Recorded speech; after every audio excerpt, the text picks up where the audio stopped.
So I have this amazing shoulder harness with a sling. So I've had to take a little break from creating artwork, but I have done some demos with my left hand, but I'm pretty much keeping my right hand free from work because I've got some shoulder problems.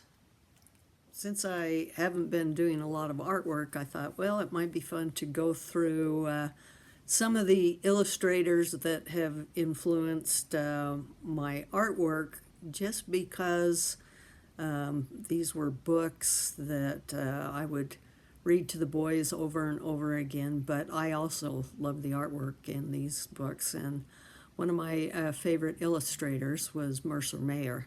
And I love these little 4 frogs in a box. 4 frogs in a box. And there's like no words. A boy, a dog, a frog, a friend.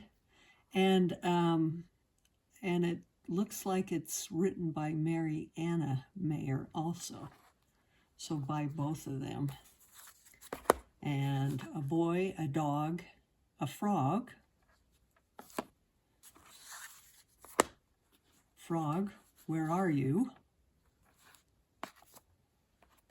And frog on his own. But when I looked at these illustrations, I mean, they were just fun, and they caught my imagination, and they told the story without any words. So here you have this little boy up on this log, and he's trying to find his frog.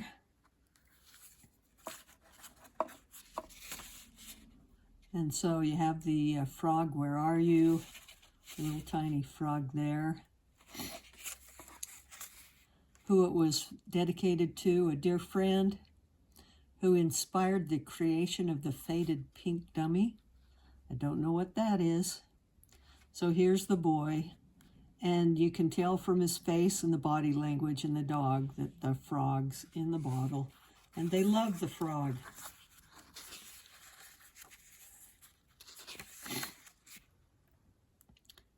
And then the boy's sleeping, the dog's sleeping, the window's open, and the frog is escaping. And when the boy wakes up, you can tell, oh no, the frog's gone. And just a few things in the background. It's got the boy's boots, his shirt, his socks, and his slippers. So just enough to captivate the person that's looking at the pictures in the story. Not in the boot. Yelling outside, oh no. A little side story, something's happening to the dog. And the dog falls out, breaks the glass, licking the boy, but he escapes the glass bottle. And here's the boy and the dog just outside looking for that frog. And you kind of look around to see if you can see the frog also. There's a hole. He's looking in the hole, but the frog's not in the hole. And there's some bees up in the tree. Oh no, the dog's causing trouble again. And the boy's looking up in the tree hollows. You can just kind of follow the story. Look how that line of bees is going back into the picture, and that all the action is moving off. So you want to turn the page. There's a lot you can do with just the stories. And here's the little side story. All those bees are chasing that dog. The boy has fallen because there's an owl in that tree. And the boy's trying to get away from the owl, still looking for the frog, but interesting. The owl is still on this page, but very dim up at the top. So he's like leaving the scene, and the dog is kind of crouching back in. The body language of that dog says exactly what's going on with that dog. Oh boy. Now the boy is on a big antlered deer heading towards a cliff. Nothing to worry about. So enough action to just keep you turning the pages, and down the boy goes and the dog goes off. And there's water down below. Luckily, kerplunk, the dog and the boy both head first. Look at how you can see the feet, you can see the hands, but it's not very deep, luckily, even though the dog's kind of scared.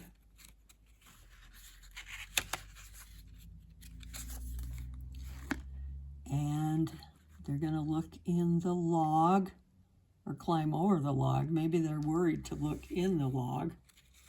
I'm a little worried also to look in the log. Oh, there's the frog. And he's found a friend. Oh my goodness.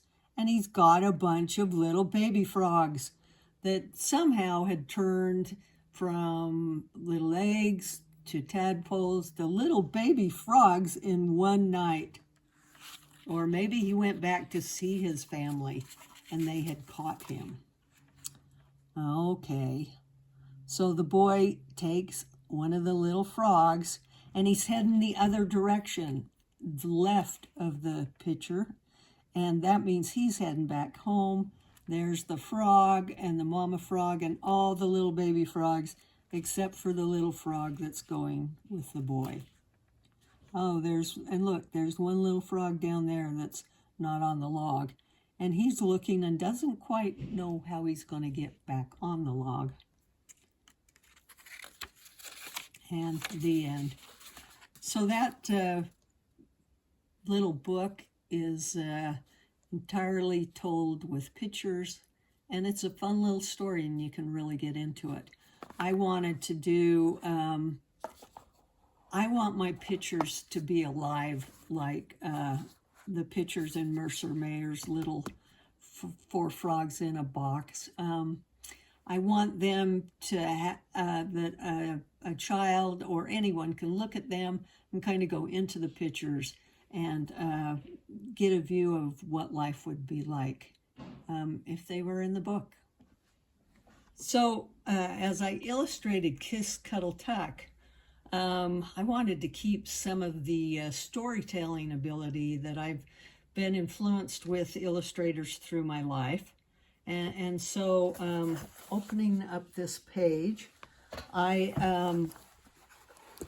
like the movement of the family at the bottom running across the page. Makes you want to head that direction and turn the page. So the animals are running that direction, but each of the individuals down here at the bottom all have their kind of their own personality. And you can see that from the expression on their faces, the body language, and just the motion. This little boy right there, little toddler, and so not quite as secure on his feet. So having a little bit of a slower time, but trying to keep up with his sister here, who's looking back for the fun. This boy here is kind of glancing back out of the corner of his eye, and the father is just chasing them down and having a good time with the family. So this book kind of talked about animal families and followed the life of this other little human family and with their adventures and what they went through. So some of the influence of Mercer Mayer, and the years of looking at his books might have influenced the way I draw, and and a little touch of him is in some of my illustrations. So if you wanted a project that you could share with kids, kind of an art project, or it's also a storytelling project, a writing project, you could get a sheet of 8.5 by 11, just paper, cut it in half, put them together, fold them in half, and depending on the age of the kids, you have a little book. And you have, you could number the pages. You've got 1, 2, 3, 4, 5, 6, 7, and with the last page you've got 8 little pictures you could do, or if they did double spreads, it would be like 4. Or if you only want to have half of that sheet of paper, then you would have 1, 2, 3, 4 little pictures they could draw. But you could have them make their own little book, and they could do a story about their pet and something that happened with them and their pet. Or you could have them draw a picture and make a story of an animal that they wanted to be their pet, and see if they could do it to tell the story with just the pictures and no words. And then also you can have them after that stand up and share the story with the class, so that they are looking at the pictures and being able to verbalize the story and kind of tell what's going on. I like these kind of projects because you know, you can let the students' creativity kind of take off and go from there, and they can just create magic. So there's an idea for you. Art projects can bring a quiet child out of his quiet zone and kind of help them to talk and get excited about projects. There was a teacher that I did a school visit up in Cache Valley, and the teacher came to me and said, "How did you get this one little boy to talk? He's never said anything in the class." And with me, he was excited about what he was doing and the art he was making. And so he was really talking to me very excited, and she was wondering what the secret was.